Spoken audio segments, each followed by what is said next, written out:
अशी आमची या माध्यमातून सर्वांना ही विनंती आहे. आणि हे म्हणून आपण या आज पत्रकार परिषद ठेवली. तर त्यातल्या त्यात जकात फाउंडेशनचे माझे मित्र वसीम भाई हे दरवेळेस या संभाजीनगर शहरामध्ये आल्यानंतर महानगरपालिकेचं काय चालतंय आणि याच्या निवडणुकीच्या वेळेस यांचे जे निधी उचलून कुठं टाकल्या आणि आता कसे वाढ झालेत आणि वाढ झालेले असताना जेव्हा सजेशन ऑब्जेक्शनला बोलवलं तर तुम्हाला सर्व पत्रकारांना माहिती आहे की आयुक्त साहेबांनी एकाही पत्रकारांना आतमध्ये येऊ दिलं नाही. आणि आम्ही काय बोललो, काय ऑब्जेक्शन घेतलं हे जनतेसमोर येऊ दिलं नाही.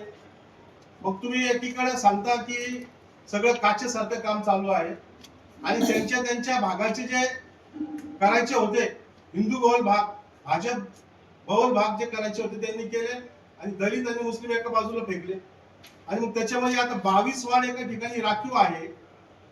22 वार्ड राखीव असताना सुद्धा जर महापौर पद एखाद्या एसटी समाजाच्या माणसाला मिळत नसेल तर निवडणूक लढून काय फायदा आहे.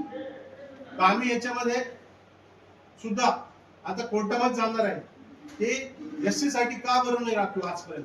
एसटी साठी एकदा झाले, त्याच्यामध्ये रशीद मामू महापौर झाले होते सगळे नगरसेवकीकडे आणि एकट्या घटनेच्या आधारावर रशीद मामू महापौर झाले आहेत हे तुम्हाला माहिती आहे.